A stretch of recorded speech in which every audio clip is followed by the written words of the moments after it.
Jadi nggak ada kesulitan dalam agama itu. Yuridullahu bikumul yusra wala yuridu bikumul usra. Al-Baqarah 185. Allah itu menghendaki untuk kalian kemudahan dan tidak menghendaki untuk kalian kesulitan. La yukallifullahu nafsan illa wus'aha. Allah tidak membebankan seseorang kecuali pada yang dimampuinya. Artinya semua yang dibebankan oleh Allah kepada manusia adalah sesuatu yang mampu untuk dilakukan oleh manusia. Dan apabila seseorang tidak mampu melakukannya, maka seseorang tidak berdosa apabila dia tidak melakukannya.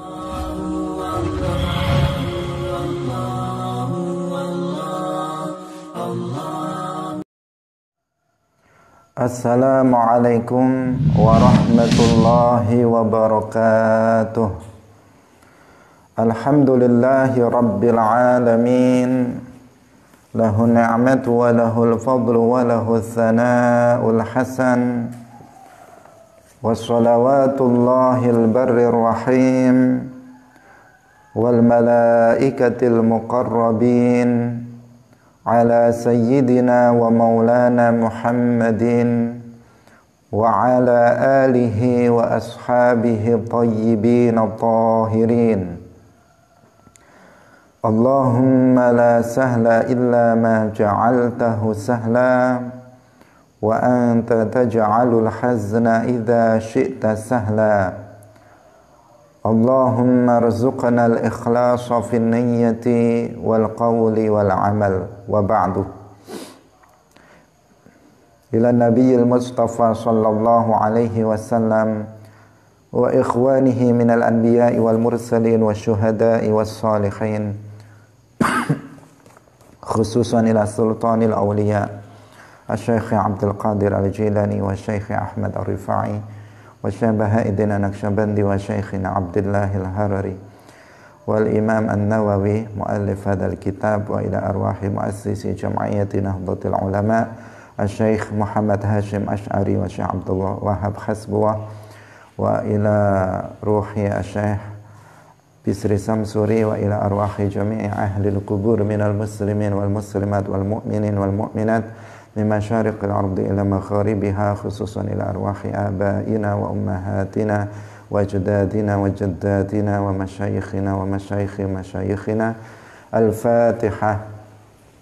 A'udzu billahi minasy syaithanir rajim. Bismillahirrahmanirrahim. Alhamdulillahi rabbil alamin. Ar-Rahmanir Rahim. Maliki yaumiddin. Iyyaka na'budu wa iyyaka nasta'in. Ihdinas siratal mustaqim. Siratal ladzina an'amta 'alaihim ghairil maghdubi 'alaihim waladdallin. Amin. Pemirsa Madu TV, kaum muslimin muslimat, hadirin hadirat rahimakumullah. Alhamdulillah, puji syukur marilah kita sampaikan kepada Allah Subhanahu wa taala. Pada pagi hari ini Allah Subhanahu wa taala kembali mentakdirkan kita semuanya untuk bisa bersama-sama dalam majelis mulia, majelis ilmu agama. Semoga Allah Subhanahu wa taala memberikan keberkahan majelis kita ini dan Allah memberikan ilmu yang bermanfaat untuk kita semuanya. Amin ya rabbal alamin. Salawat dan salam semoga tetap terlimpahkan kepada Nabi Agung Nabi Muhammad sallallahu alaihi wasallam. Semoga dengan memperbanyak salawat kepada Rasulullah sallallahu alaihi wasallam, kita semuanya kelak fi yaumil qiyamah termasuk di antara orang-orang yang mendapatkan syafaat beliau. Amin ya rabbal alamin. Pemirsa Madu TV, kaum muslimin muslimat rahimakumullah. Pagi hari ini kita akan melanjutkan pengajian kita kitab Al-Arba'in An-Nawawiyah, membahas hadis yang ke-39. Namun sebelumnya marilah kita luruskan niat kita bahwa kita berada di tempat ini, berada dalam majelis ilmu semata-mata kita untuk mencari ridha dari Allah Subhanahu wa ta'ala. Kita ikhlaskan niat kita bahwa kita hadir untuk mencari ridhonya. Pemirsa yang dirahmati oleh Allah, mari kita baca Ani bin Abbasin radhiyallahu anhuma anna Rasulullah sallallahu alaihi wasallam qala inna allaha tajawaza an ummatil khata'a wan nisyana wa mastukrihu alaihi.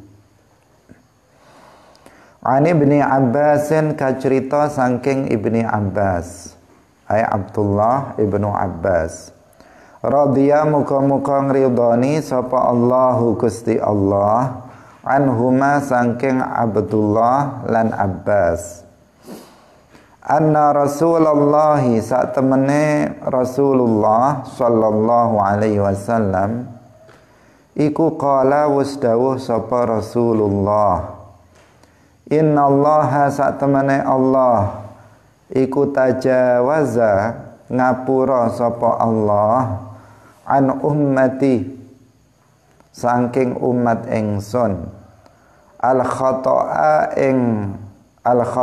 ing salah, tegese perbuatan kang ora den sengaja, wan nisyana lan lali,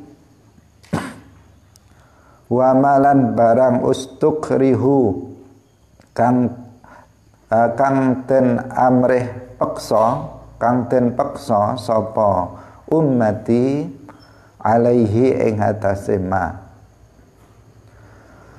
Hadisun hasanun utawi hadis iku hadisun hadis hasanun kang hasan.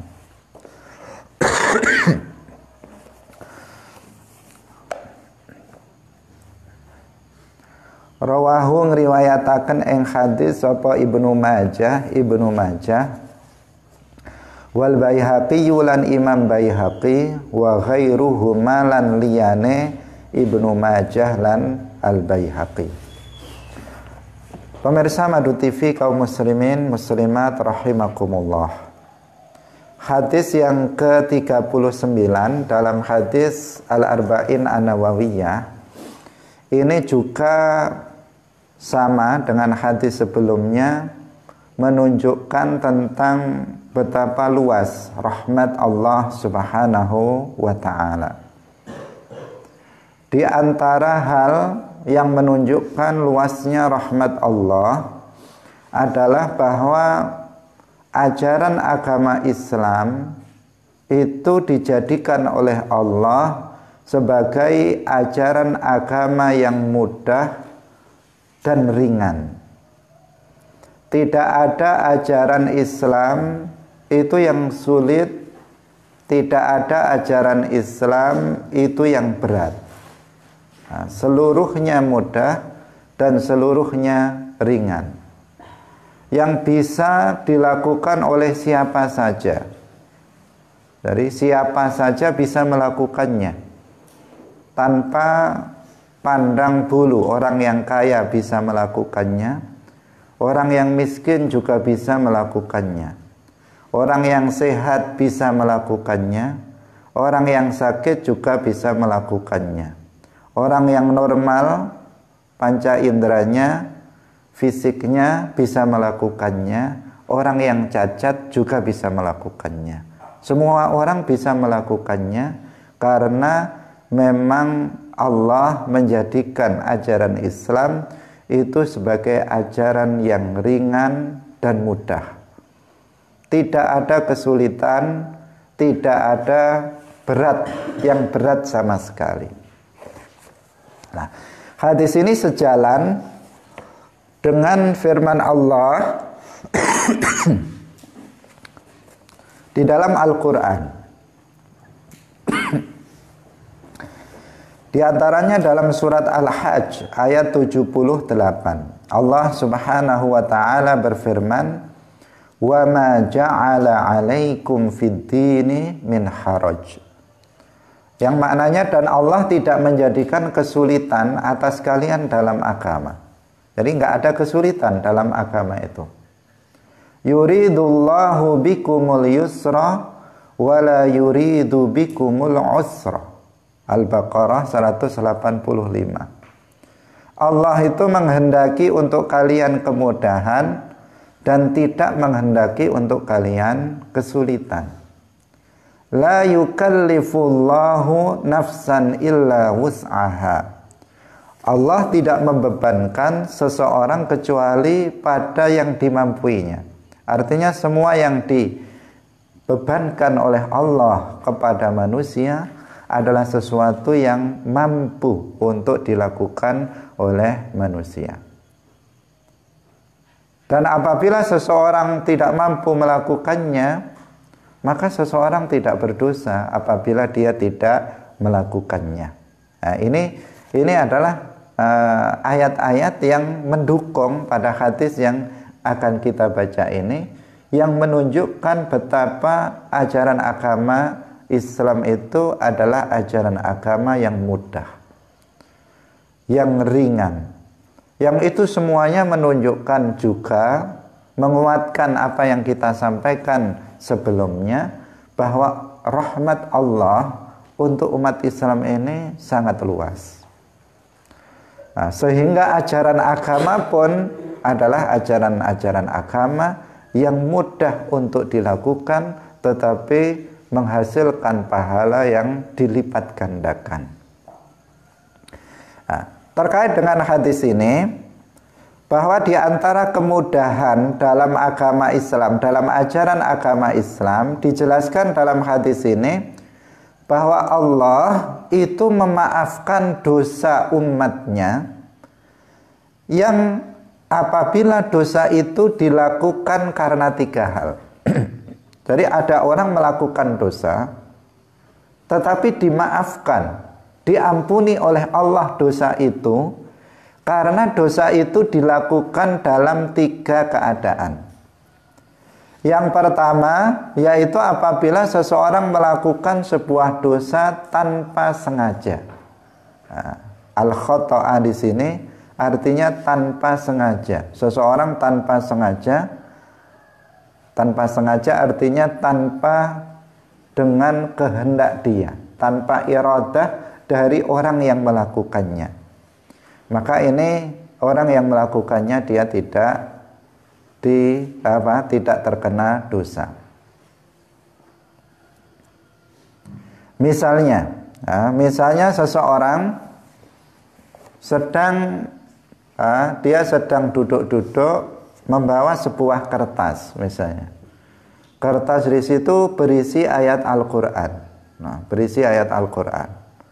Entah kenapa dia mungkin pikirannya sedang tidak berada di tempat. Nah, tiba-tiba dia membuang kertas itu. Nah, tiba-tiba dia buang kertas itu.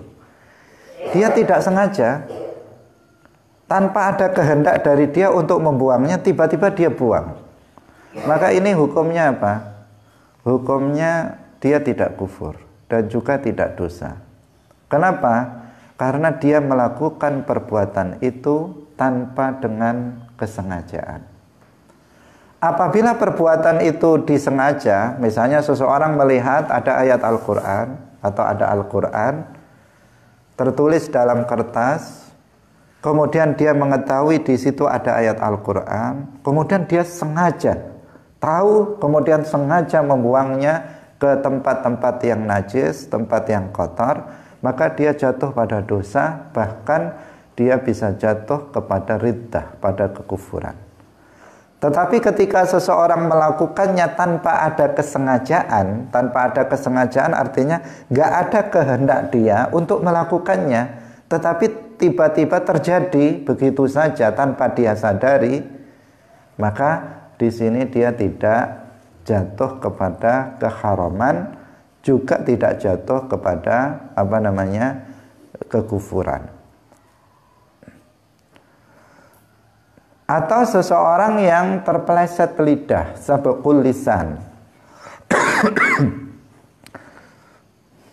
Sabqul lisan itu artinya seseorang ingin mengucapkan A, tetapi yang keluar itu B. Jadi dalam hatinya dia ingin mengeluarkan A, ucapan A, tetapi ternyata yang keluar dari lisannya itu adalah B.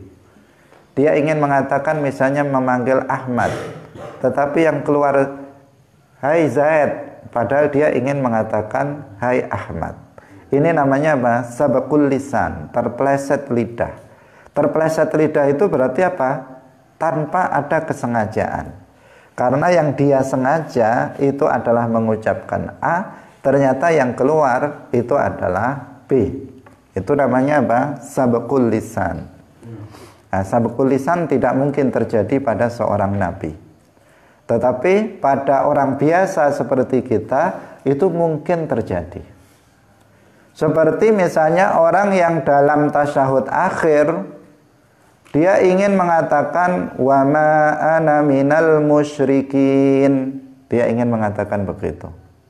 Yang artinya dan saya bukanlah orang musyrik. Artinya saya bukan orang musyrik. Wa ma ana minal musyrikin. Tetapi tanpa sengaja ternyata lisannya berubah.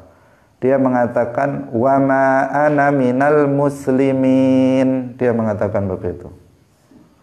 Nah, yang artinya menjadi apa? Wa ma ana minal muslimin. Perkataan itu artinya dikatakan saya bukan orang Islam.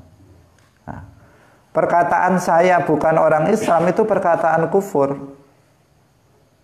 Tetapi dia mengucapkan itu sabqul lisan, terpeleset lidahnya tanpa ada kesengajaan. Mungkin saking apalnya sehingga menjadi keliru. Nah, sabqul lisan, terpeleset lidahnya, dia mengatakan wa ma ana minal muslimin. Nah, maka di sini hukumnya bagaimana? Tidak apa-apa. Tidak apa-apa dengan pengertian dia tidak jatuh kepada kekufuran. Dia tidak jatuh kepada dosa. Karena apa? Karena dia melakukan itu tanpa ada kesengajaan pada dirinya. Nah, tetapi kaum muslimin pemirsa Madu TV rahimakumullah, yang dimaksud dengan tanpa sengaja ini artinya bukan perbuatan yang dilakukan karena kebodohan terhadap hukum perbuatan yang dilakukan. Kalau dia melakukannya itu karena bodoh terhadap hukum perbuatan yang dilakukannya, maka dia tetap jatuh kepada jatuh pada dosa. Misalnya seseorang yang paling mudah, tapi ini mungkin nggak terjadi. Misalnya seseorang nggak tahu kalau mencuri itu haram, kemudian dia mencuri dengan sengaja, kehendak dia mencuri.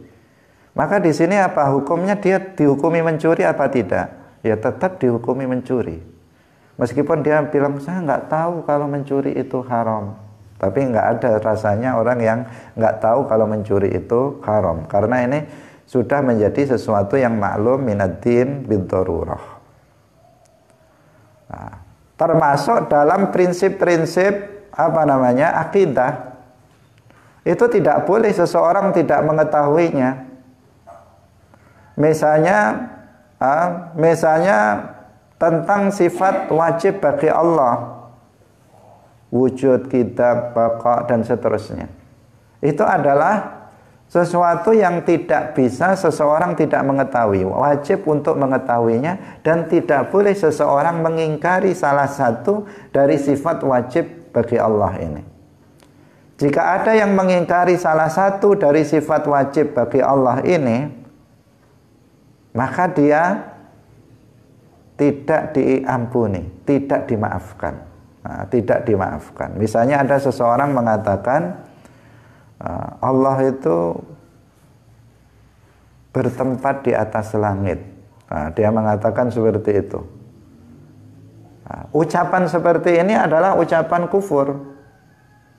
Karena dalam akidah Ahlus Sunnah wal Jamaah ditegaskan bahwa Allah itu laisa kamitslihi syai'.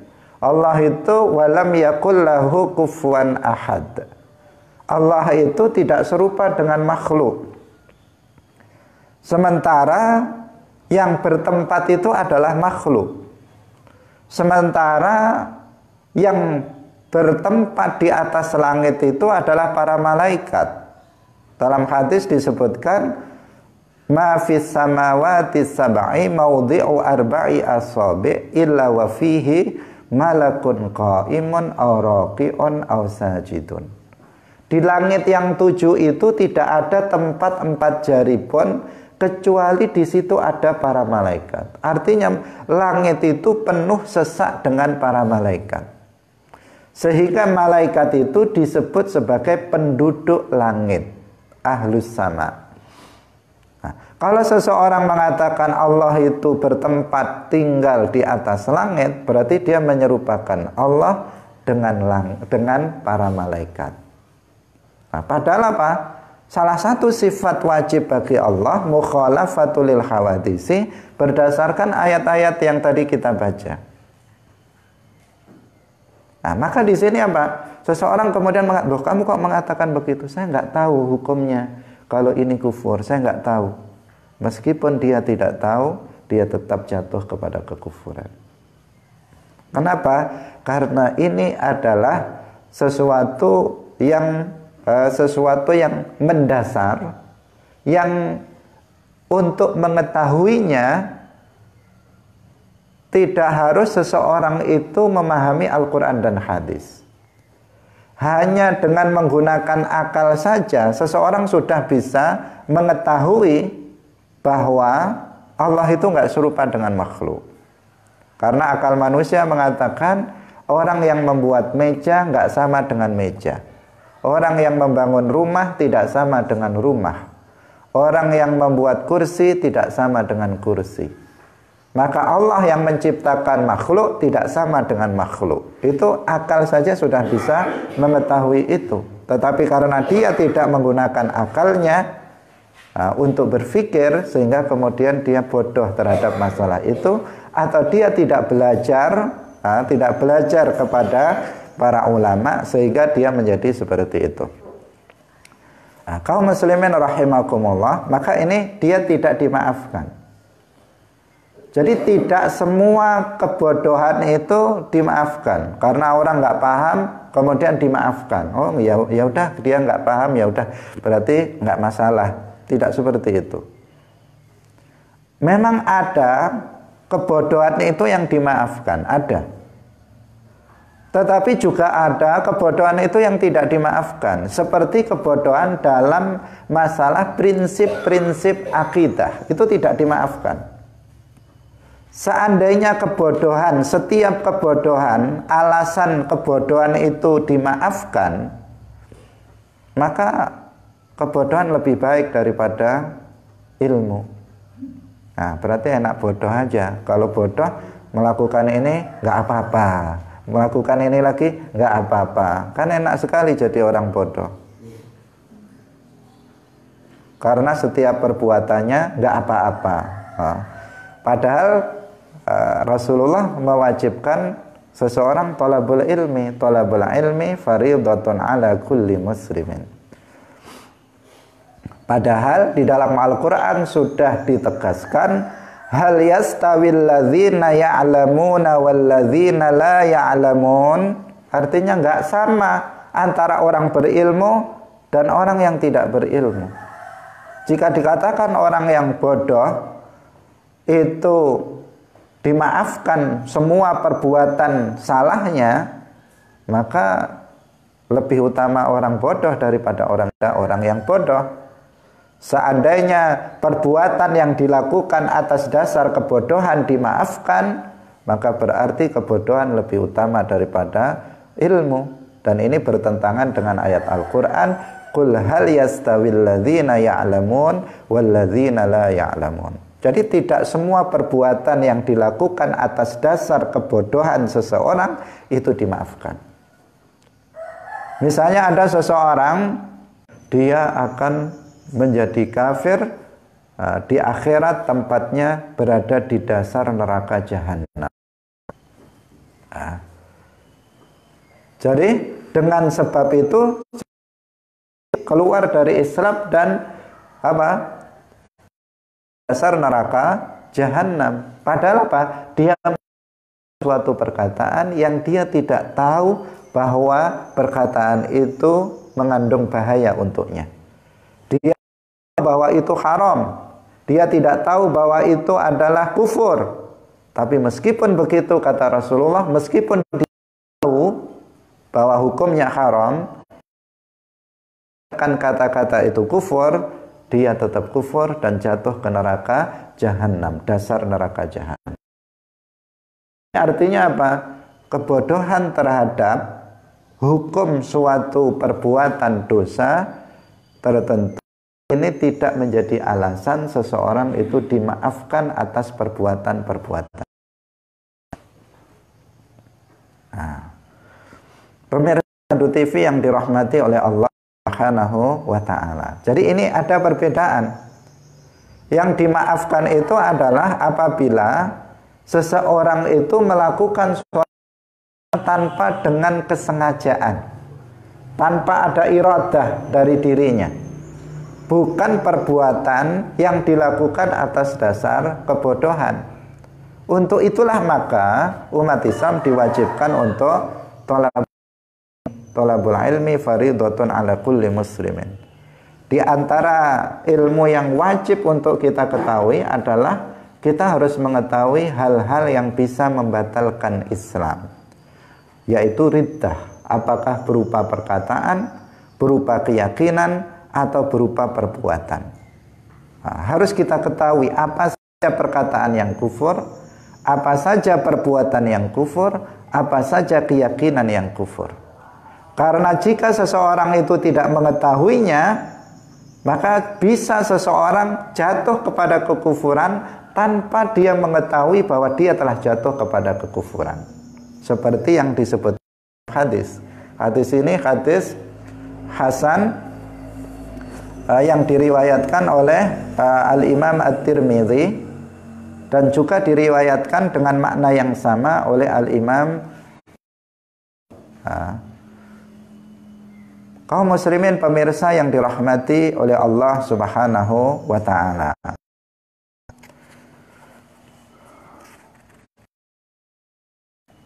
Contoh yang lain dalam masalah yang lain.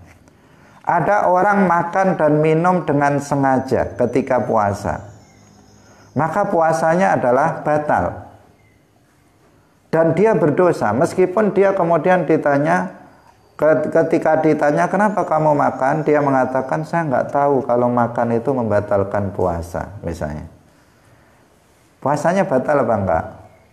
Ya batal. Sedang puasa dia pun niat dari malam niat puasa, tapi karena saking bodohnya orang, malamnya sahur juga niat puasa, tiba-tiba jam 9 sarapan dia. Kemudian apa kamu makan? Batal puasa kamu. Dia bilang, loh makan membatalkan, saya nggak tahu ya kalau makan itu membatalkan puasa. Nah, di sini apakah dia karena nggak tahu hukumnya kemudian dia menjadi nggak batal puasanya? Tetap batal. Karena apa? Ini adalah hal yang mendasar dalam agama. Tidak dimaafkan seseorang bodoh terhadap masalah ini. Dia harus belajar. Nah, ini masalah hal yang prinsip di dalam ajaran agama. Yang pertama tadi tentang masalah akidah, yang ini adalah tentang masalah tentang ada seseorang sholat misalnya, kemudian dalam sholatnya itu dia misalnya tidak rukuk, berdiri langsung sujud misalnya. Ketika ditanya kenapa kamu tidak rukuk, lah ada tak rukuk itu apa wajib misalnya? Saya nggak tahu kalau rukuk itu wajib. Saya kira langsung sujud saja. Dimaafkan apa tidak? Tidak dimaafkan. Nah, karena apa? Ini hal yang mendasar dalam agama. Ketidaktahuan seseorang itu tidak selalu dimaafkan. Itu yang harus kita garis bawahi.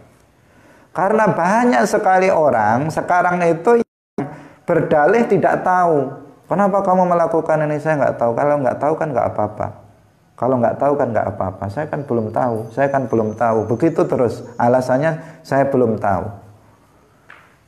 Kalau setiap perbuatan yang dilakukan dengan alasan tidak tahu dimaafkan, kok enak sekali jadi orang bodoh. Semua perbuatannya dimaafkan. Sementara orang yang berilmu, semua perbuatannya tidak dimaafkan apabila keliru. Nah, karena itu ini kita harus memahaminya secara benar. Nah, jangan sampai serampangan yang membuat orang menjadi malas dalam belajar ilmu agama. Nah, kenapa agama mewajibkan kita menuntut ilmu agama? Karena pentingnya ilmu agama di dalam menjaga diri kita agar tidak terjatuh kepada dosa dan kemaksiatan. Kaum muslimin pemirsa Madu TV yang dirahmati oleh Allah Subhanahu wa taala. Kemudian yang kedua, innallaha tajawaza an ummatil khata'a, yang pertama. Kemudian wan nisyana. Allah itu mengampuni dosa yang dilakukan oleh seseorang karena lupa. Nah, lupa ini dimaafkan. Misalnya ada seseorang puasa, kemudian tengah hari dia makan dan minum, habis satu piring, saking semangatnya makan, enak mungkin lauknya, kemudian apa? Makan satu piring habis. Setelah itu ketahuan temannya, loh kamu kok makan puasa? Ternyata dia lupa. Langsung dia buang yang di mulutnya, dia bersihkan. Maka puasanya sah apa tidak? Tetap sah. Puasanya tetap sah. Karena apa? Dia makan itu karena lupa. Sesuatu yang dilakukan karena lupa, maka itu dimaafkan oleh Allah Subhanahu wa taala. Itu menjadi uzur bagi dia. Sehingga dalam hadis Rasulullah Shallallahu Alaihi Wasallam bersabda, "Man nasiya wa huwa shaimun fa akala aw shariba, falyutimma shaumahu, fa innama at'amahu Allahu wa saqah." Barang siapa yang lupa ketika dalam keadaan puasa, kemudian dia makan atau minum, maka hendaknya dia menyempurnakan puasanya, melanjutkan puasanya, karena sesungguhnya Allah memberi makan dia dan memberi minum kepadanya.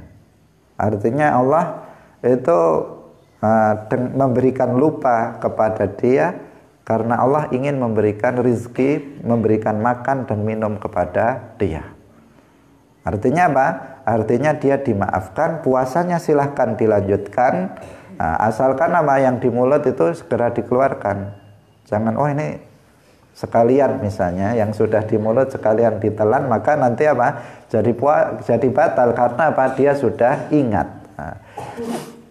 Nah, ini contoh. Contoh bahwa seseorang kalau melakukannya karena lupa, maka dia tidak berdosa. Misalnya seseorang meninggalkan sholat 5 waktu.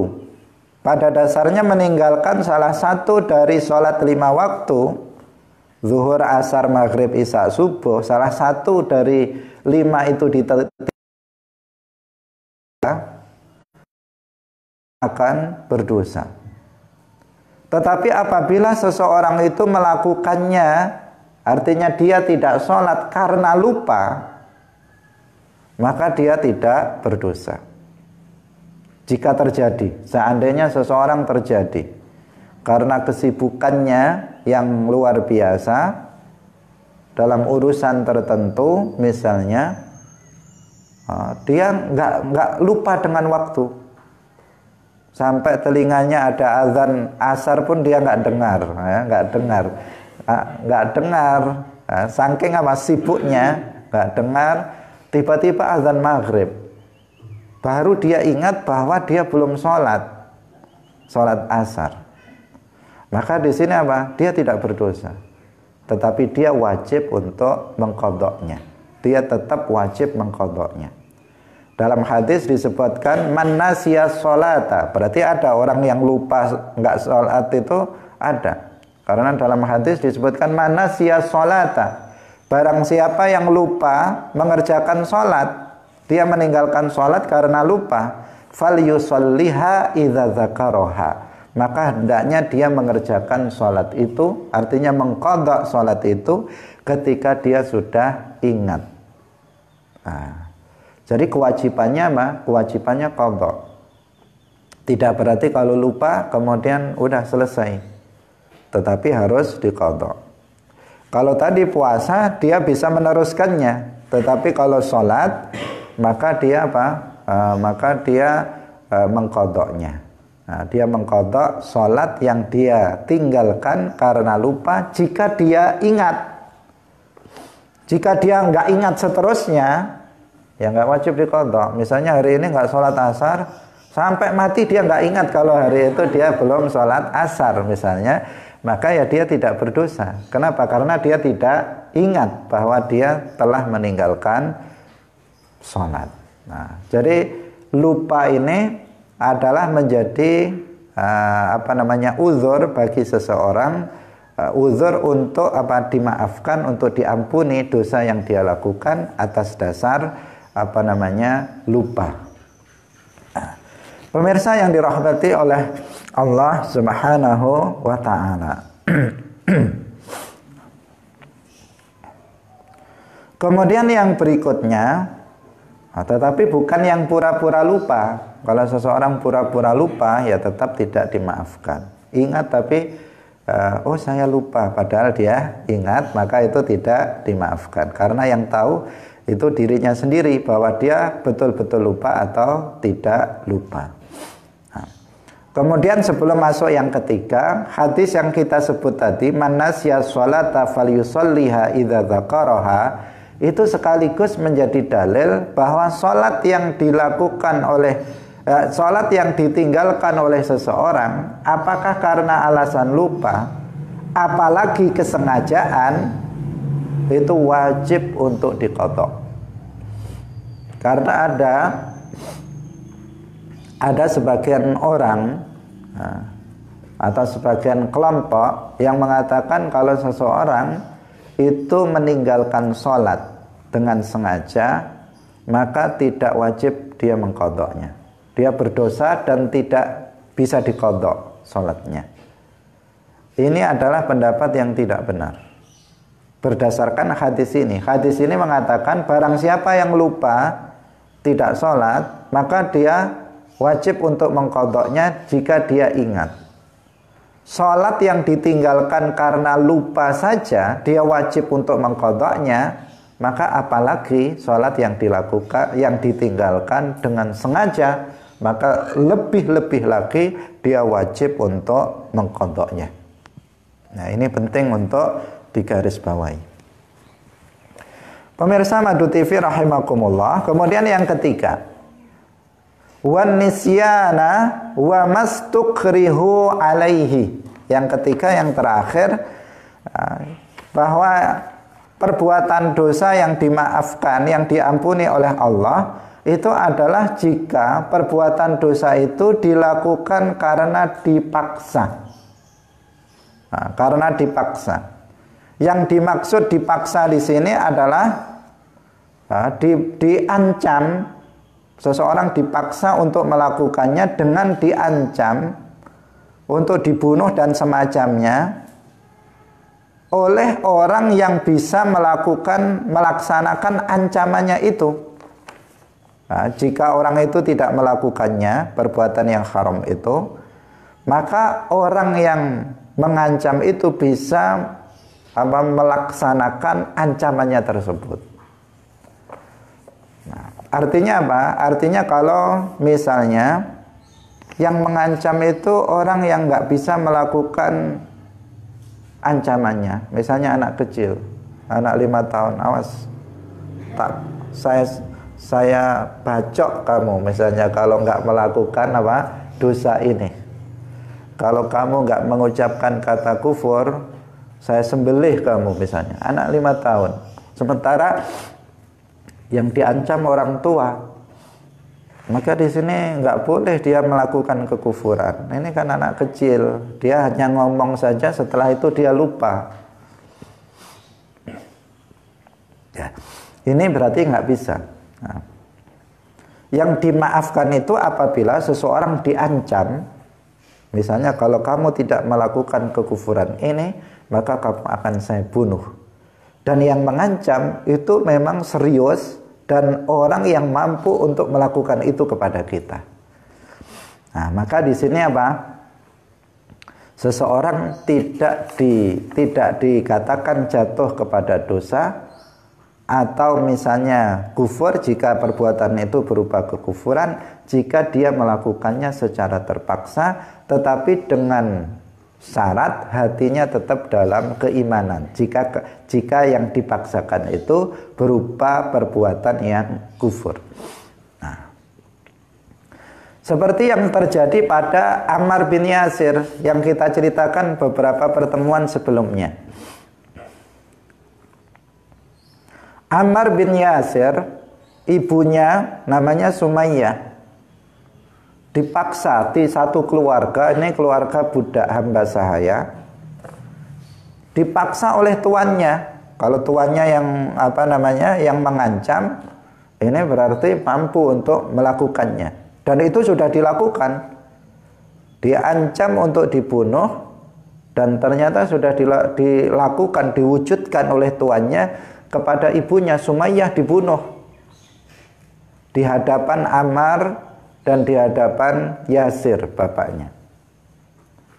Setelah itu ganti bapaknya Yasir, dibunuh juga di hadapan Ammar.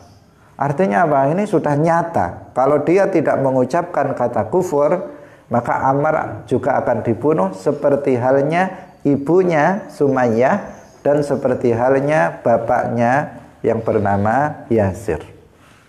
Maka kemudian apa? Ammar mengucapkan kata kufur, sehingga oleh tuannya kemudian dia dilepaskan. Dalam kondisi dia mengucapkan kata kufur, tetapi hatinya tetap dalam keimanan. Datang mengadu kepada Rasulullah, kemudian ditanya, apakah kamu ketika mengucapkan kata itu hatimu itu tetap dalam keimanan atau tidak? Kemudian dia menjawab, tetap dalam keimanan. Sehingga Rasulullah mengatakan, jika kemudian kamu dilakukan dengan hal yang sama, maka lakukan lagi. Artinya boleh untuk dilakukan. Karena pada dalam kondisi seseorang dipaksa. Nah, dipaksanya adalah dipaksa untuk dibunuh. Dalam masalah kekufuran itu yang boleh adalah seseorang dipaksa dengan ancaman dibunuh. Dirinya yang diancam dibunuh itu adalah dirinya. Adapun jika yang diancam dibunuh itu keluarganya, maka seseorang harus bertahan. Misalnya jika kamu tidak mengucapkan kata kufur, maka anak kamu akan saya bunuh. Maka di sini dia harus bertahan. Dia harus tetap bertahan dalam keimanan, tidak boleh mengucapkan kata kufur. Jika kamu tidak mau mengucapkan kata kufur, misalnya dikatakan seperti itu, maka istri kamu saya bunuh. Maka di sini dia harus bertahan untuk tidak kufur. Nah, tetapi jika yang diancam adalah dirinya, jika kamu tidak mengucapkan kata kufur, maka kamu saya bunuh. Nah, di sini dia boleh mengucapkan kata kufur dengan syarat hatinya harus tetap dalam keimanan, tidak ridho dengan apa yang dia ucapkan. Itu syaratnya seperti itu. Nah, ini yang pertama. Yang pertama apa tadi? Berarti yang diancam adalah dirinya, bukan orang lain, bukan keluarganya. Yang kedua, ancamannya itu berupa dibunuh dan semacamnya. Ini dalam kasus pemaksaan terhadap mengucapkan kata kufur. Kalau misalnya ancamannya itu ringan, jika kamu tidak mau, misalnya dikatakan jika kamu tidak mau mengucapkan kata kufur, maka telinga kamu saya potong, maka jari-jari kamu saya potong misalnya, maka di sini dia harus bertahan dalam keimanan, dia tidak boleh mengucapkan kata kufur. Kenapa? Karena ancamannya bukan dibunuh. Dia tidak mati dengan misalnya dipotong telinganya. Karena itu dia di sini harus bertahan jika ancamannya seperti itu bukan ancaman terhadap nyawa dia. Kemudian yang ketiga tadi yang kita sampaikan, yang mengancam itu adalah orang yang mampu untuk melaksanakan ancamannya tersebut terhadap dirinya. Jika tidak, maka dia tidak boleh untuk melakukan kekufuran, mengucapkan kata kufur. Nah, ini yang kita contohkan adalah paksaan terhadap kekufuran. Kenapa? Karena ini hal yang paling penting untuk kita ketahui. Nah, kita ketahui kapan seseorang boleh untuk mengucapkan kapan seseorang itu dikecualikan dari hukum kufur ketika seseorang itu mengucapkan kata kufur, yaitu diantaranya ketika seseorang dalam kondisi dipaksa, diancam untuk dibunuh jika tidak mengucapkan kata kufur itu. Tetapi dengan apa? Dengan syarat hatinya tetap dalam keimanan. Hatinya tetap tidak ridho dengan apa yang dia ucapkan. Ini berdasarkan firman Allah Subhanahu wa taala dalam surat An-Nahl ayat 106.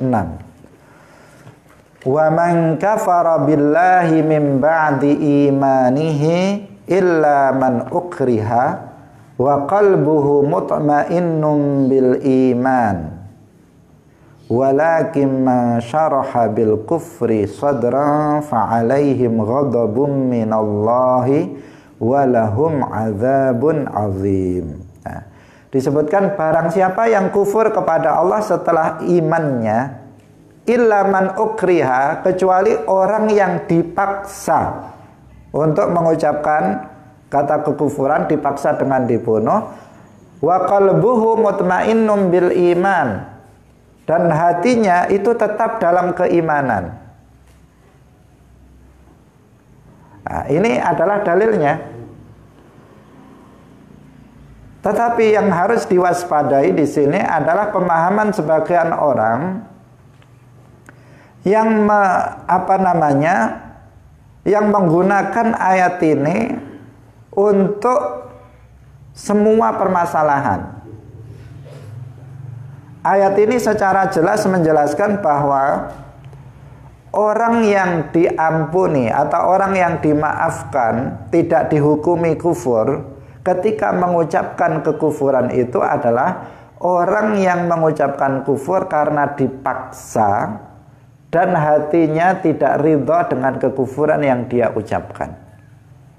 Tetapi kemudian ada seseorang, salah satunya namanya Sayyid Sabiq, dalam kitab yang dia beri judul Al-Fiqhus Sunnah. Nah, dia mengatakan yang bertentangan dengan ayat ini.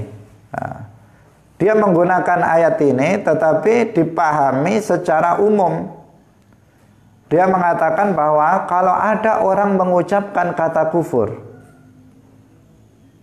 dalam kondisi dipaksa atau tidak dipaksa, yang penting hatinya itu tidak ridho dengan yang dia ucapkan, yang penting dia tidak niat keluar dari Islam, maka dia tidak murtad, dia tetap Islam. Ini bahaya sekali. Ajaran ini ajaran yang membuka pintu kekufuran seluas-luasnya, sangat membahayakan terhadap umat Islam. Jadi menurut dia, orang itu bebas mengatakan apa saja. Dia mencaci maki Allah, mencaci maki Nabi, mencaci maki kitab Al-Quran. Itu menurut dia nggak masalah. Yang penting nggak niat untuk keluar dari Islam. Kalau dia pindah dari Islam ke agama lain, baru dia murtad. Kalau dia mengucapkan kata kufur seperti apapun, yang penting hatinya itu tetap iman, nggak masalah. Tidak disebut ridha. Ini pemahaman yang keliru. Pemahaman yang keliru. Karena konteks ayat ini itu adalah ilaman ukriha. Jadi seseorang yang dipaksa dan hatinya tetap dalam keimanan, itu yang tidak dihukumi kufur jika dia mengucapkan kata kufur. Bukan semua orang, tetapi berlaku untuk orang yang dipaksa untuk mengucapkan kata kufur. Bukan untuk orang yang tidak dipaksa untuk mengucapkannya. Kalau seseorang tidak dipaksa untuk mengucapkannya, kemudian dia mengucapkannya, meskipun hatinya itu tidak rela dengan apa yang dia ucapkan, dia tetap jatuh kepada kekufuran. Namanya jatuh pada kufur perkataan. Karena kufur itu ada 3, kufur perkataan, kufur keyakinan, dan kufur perbuatan. Seseorang jatuh pada salah satu dari 3 jenis kekufuran ini, maka dia jatuh pada kekufuran meskipun tidak dibarengi dengan kekufuran yang lain. Misalnya ada seseorang dengan sengaja menginjak Al-Quran, sengaja menginjak Al-Quran dengan kakinya. Kemudian maka dia hukumnya apa? Sudah jatuh pada kekufuran. Meskipun dia mengatakan saya meyakini Al-Quran itu mulia, Al-Quran harus diagungkan. Dia mengatakan seperti itu keyakinannya. Tetapi perbuatannya menghina Al-Quran. Maka dia telah jatuh pada kufur. Meskipun dia meyakini Al-Quran itu mulia, tetapi perbuatannya menunjukkan penghinaan terhadap Al-Quran, maka dia telah jatuh kepada kekufuran. Jadi tidak harus bareng, ketiganya bareng. Misalnya ada seseorang mengatakan, dia mengatakan Isa adalah anak Allah, dia mengatakan begitu. Kemudian ketika ditegur, dia mengatakan, awas, itu perkataan yang kufur. Allah enggak, lam yalid wa lam yulad, tidak memiliki anak. Kenapa kamu mengatakan seperti itu? Kemudian dia dia mengatakan, saya hanya mengucapkannya saja kok. Saya enggak meyakini kalau Allah punya anak, tapi saya hanya ngomong saja. Meskipun dia hanya ngomong saja tanpa meyakini, maka dia tetap jatuh kepada kekufuran. Namanya jatuh pada kufur perkataan. Dia tidak jatuh pada kufur keyakinan, tetapi dia jatuh pada kufur perkataan. Nah, jadi ini harus dipahami. Meskipun seseorang tidak meyakini makna lafaz kufur yang dia ucapkan, tetap jatuh pada kekufuran. Meskipun seseorang tidak ridha dengan ucapan yang dia ucapkan, dia tidak niat keluar dari Islam, dia tetap keluar dari Islam jika seseorang mengucapkan ucapan yang kufur. Illa man ukriha. Nah, kecuali orang yang dipaksa tadi, kemudian hatinya tetap dalam keimanan. Itu yang dikecualikan. Tapi dalam kondisi normal tidak dipaksa, maka seseorang tidak dimaafkan meskipun dengan alasan dia tidak ridha dengan apa yang dia ucapkan atau dengan apa yang dia lakukan. Nah, ini harus diwaspadai pemahaman yang menyimpang dari pemahaman Ahlus Sunnah wal Jamaah ke pemahaman kaum muslimin, yaitu pemahaman yang tadi kita sebutkan, pemahaman Sayyid Sabiq yang mengatakan bahwa setiap orang mengucapkan kata kufur tidak dihukumi kufur selama dia hatinya tidak ridha dengan yang dia ucapkan. Selama dia tidak niat pindah dari agama Islam, maka enggak masalah. Ini adalah sesuatu yang menyimpang dari pemahaman Al-Quran yang dengan sangat terang mengatakan man kafara billahi min ba'di imanihi illa man ukriha wa qalbuhu mutmainnun bil iman. Sudah jelas illa man ukriha, bukan untuk berlaku umum, tetapi berlaku untuk orang yang dipaksa. Dipaksa apa? Dipaksa untuk dibunuh, dipaksa untuk dibunuh atau semacamnya. Kaum muslimin pemirsa yang dirahmati oleh Allah Subhanahu wa taala, sampai di sini pengajian kita pada pagi hari ini. Kesimpulannya bahwa agama Islam ini adalah agama yang mudah. Dari satu sisi memang ajaran Islam itu sendiri sudah mudah. Kemudian di sisi lain ada hal-hal yang menjadikan ketika seseorang melakukan dosa pun itu masih dimaafkan, diampuni, tidak dianggap sebagai dosa, padahal sudah jelas-jelas dia melakukan dosa. Yaitu pertama, ketika seseorang melakukannya dalam keadaan tidak sengaja. Yang kedua, artinya tanpa ada kehendak diam dalam melakukannya, ada kalanya karena sabqul lisan atau karena lainnya. Kemudian yang kedua, jika perbuatan dosa itu dilakukan karena lupa.